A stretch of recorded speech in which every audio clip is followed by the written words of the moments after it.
ലബനോനിൽ ഹിസ്ബുള്ളയുമായി 60 ദിവസത്തെ വെടിനിർത്തൽ കരാർ പ്രഖ്യാപിച്ചതോടെ ഇസ്രായേൽ സൈന്യത്തിന് വലിയ ആശ്വാസമാണ് ഉണ്ടായിരിക്കുന്നത്. ഹിസ്ബുള്ളയും ഇസ്രായേലും തമ്മിൽ വെടിനിർത്തൽ കരാർ നിലവിൽ വന്നതിന് ശേഷം 2 തവണ ഇസ്രായേലിന്റെ ഭാഗത്ത് നിന്ന് ചെറിയ രീതിയിലുള്ള ആക്രമണങ്ങൾ ഉണ്ടായെങ്കിലും പൊതുവെ വെടിനിർത്തൽ കരാർ വിജയകരമായാണ് മുന്നോട്ടു പോകുന്നത്. എന്നാൽ ഗസയിൽ ഇസ്രായേൽ സൈന്യം നടത്തിക്കൊണ്ടിരിക്കുന്ന ആക്രമണങ്ങൾ അതുപോലെ തന്നെ മുന്നോട്ടു പോയിക്കൊണ്ടിരിക്കുകയാണ്. അൽ ഖസാം ബ്രിഗേഡ് തങ്ങൾക്ക് പറ്റുന്ന രീതിയിൽ ഇസ്രായേൽ സൈന്യത്തെ നേരിടുന്നുമുണ്ട്. ഇന്നലെ ഗസ സ്ട്രിപ്പിൽ ഹമാസ് നടത്തിയ തിരിച്ചടിയിൽ ഒരു ഇസ്രായേലി സൈനികൻ കൊല്ലപ്പെടുകയും മറ്റൊരാൾക്ക് അതിഗുരുതരമായ രീതിയിൽ പരിക്കേൽക്കുകയും ചെയ്തിട്ടുണ്ട് എന്നാണ് ഇസ്രായേൽ സൈന്യം ഇന്ന് പുറത്തുവിട്ടിരിക്കുന്നത്. 61ാമത് കോമ്പാറ്റ് എഞ്ചിനീയറിംഗ് ബ്രിഗേഡിലെ സ്ക്വാഡ് കമാൻഡറായ സെമീർ ബുർക്കിയാണ് ഇന്നലെ ഹമാസുമായി ഉണ്ടായ ഏറ്റുമുട്ടലിൽ കൊല്ലപ്പെട്ടിരിക്കുന്നത്.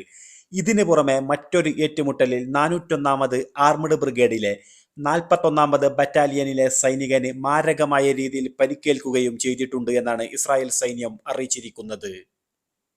ഇനി യമനിലേക്ക് വരികയാണ് എങ്കിൽ ഇസ്രായേലിനെതിരെ ഹൂതികൾ നടത്തിക്കൊണ്ടിരിക്കുന്ന ആക്രമണങ്ങൾ തുടർന്നുകൊണ്ടിരിക്കുകയാണ്.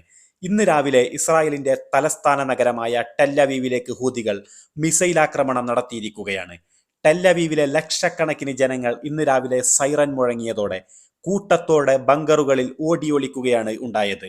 ഫലസ്തീൻ ടു ഹൈപ്പർസോണിക് ബാലിസ്റ്റിക് മിസൈൽ ഉപയോഗിച്ചുകൊണ്ടാണ് ആക്രമണം നടത്തിയത് എന്നാണ് ഹൂതികളുടെ സൈനിക വക്താവായ ബ്രിഗേഡിയർ ജനറൽ യഹ്യ സാരി ഏതാനും മണിക്കൂറുകൾക്ക് മുമ്പ് പ്രതികരിച്ചത്.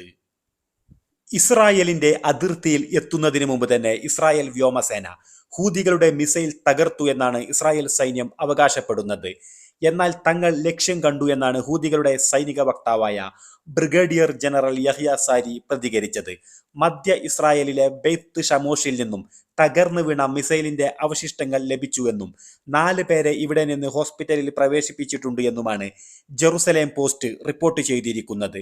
ഇതുമായി ബന്ധപ്പെട്ട് കൂടുതൽ വിവരങ്ങളൊന്നും ഇതുവരെ ലഭ്യമായിട്ടില്ല.